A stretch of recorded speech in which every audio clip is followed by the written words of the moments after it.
Assalamualaikum dulur, jumpa lagi ya bersama saya Yusuf Effendi ya. Bagaimana kabarnya dulur? Semoga kalian masih dalam keadaan baik ya. Baik dulur, di kesempatan pagi hari ini ya, mumpung saya juga ada waktu nih, saya akan sharing ya, atau kita akan sedikit berbagi ilmu tentang edukasi dunia persapian ya. Tapi yang akan saya angkat di sini adalah cara atau tips meningkatkan berat badan sapi dengan cepat ya. Jadi peningkatan berat badan sapi ini menentukan hasil akhir dari usaha pengemukan sapi potong ya. Memiliki sapi yang sehat, besar dan berbobot merupakan idaman bagi semua peternak. Sehingga akan sangat berpengaruh pada peningkatan nilai harga pada saat pemanenan. Namun untuk meningkatkan berat badan sapi tidaklah semudah membalikan telapak tangan. Terdapat beberapa faktor yang mempengaruhinya. Berikut penjelasan lengkapnya. Adapun faktor-faktor yang perlu diperhatikan di sini ada 5. Kita akan sebutkan satu-satu dan kita akan bahas juga ya. Pertama adalah memperhatikan komposisi ransum sapi. Kedua, memperhatikan kebutuhan gizi tambahan sapi. Ketiga, memperhatikan kenyamanan sapi. Ketiga, memperhatikan pemberian pakan hijauan. Kelima, memperhatikan pakan konsentrat. Kita akan bahas satu-satu ya dulur. Pertama, memperhatikan komposisi ransum sapi. Ransum ini memiliki arti bahwa satu atau beberapa jenis pakan yang diberikan untuk tiap ekor sapi dalam sehari. Sehingga ketika kita berikan yang asal-asalan saja, otomatis itu nanti akan berbanding balik dengan hasilnya. Ketika kita berikan ransum yang sesuai dengan kebutuhan yang dibutuhkan sapi, maka hasilnya pun akan juga semakin sesuai dengan harapan kita.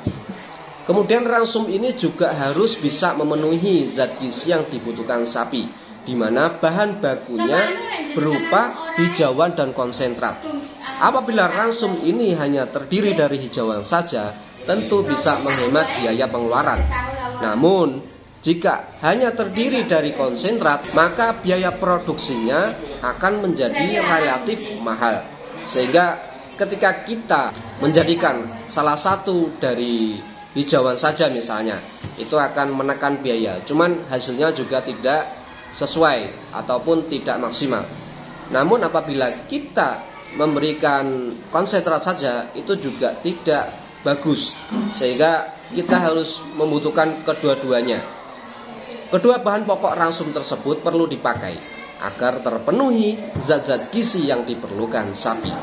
Sekaligus efisiensi biaya dan pertumbuhan berat badan sapi menjadi lebih cepat.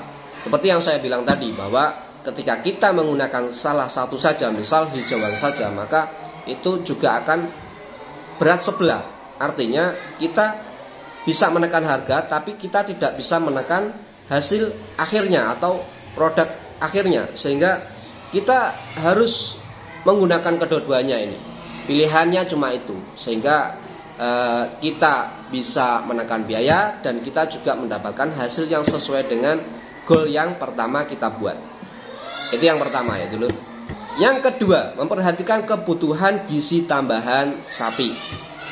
Adapun gizi tambahan yang dimaksud adalah mineral yang memiliki peran sebagai ADG atau daya serap sapi, sehingga semua bahan ransum yang dicerna atau yang dimasukkan ke dalam tubuh sapi akan terserap baik oleh tubuh. Hanya sedikit saja dari semua makanan ransum yang dimakan sapi tadi yang terbuang menjadi kotoran, sehingga ini akan meningkatkan efisiensi dan juga memaksimalkan apa yang dimakan sapi, sehingga tidak ada yang terbuang sia-sia menjadi kotoran.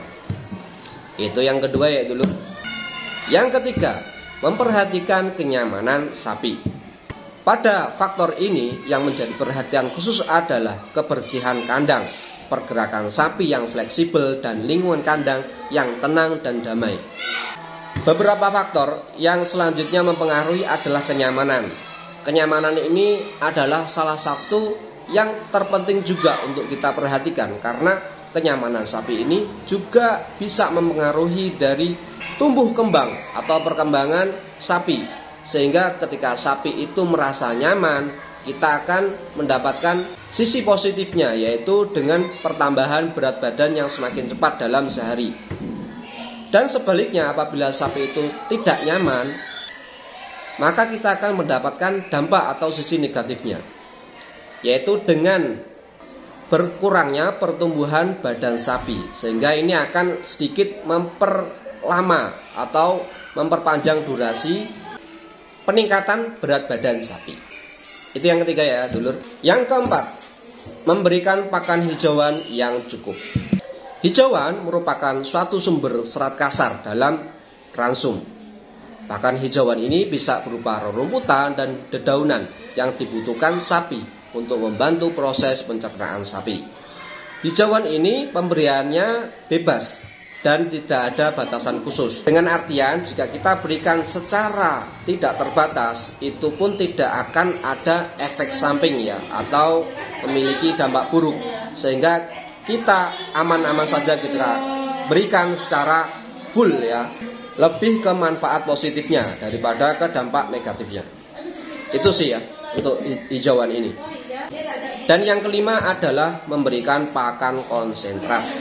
Konsentrat merupakan pakan yang memiliki kandungan serat kasar rendah dan sebagai sumber energi dan zat makanan utama untuk ternak sapi. Sehingga konsentrat ini bisa dikatakan bahwa penunjang atau menjadi faktor utama untuk membentuk berat badan sapi.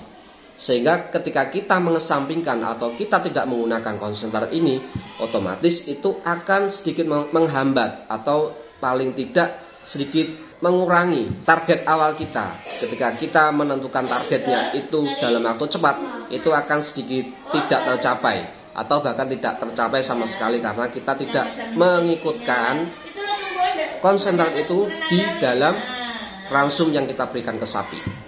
Dan konsentrat ini bermanfaat untuk meningkatkan mutu gizi pakan sehingga dapat mempercepat pertumbuhan dan menambah berat badan sapi dan perkembangannya. Sehingga ketika kita sadar diri untuk menambahkan konsentrat di dalam bahan pakan kita, itu akan memberikan keuntungan yang positif kepada ternak kita atau kepada sapi kita, sehingga ketika nanti panen hasil yang maksimal dan efisien itu akan kita dapat.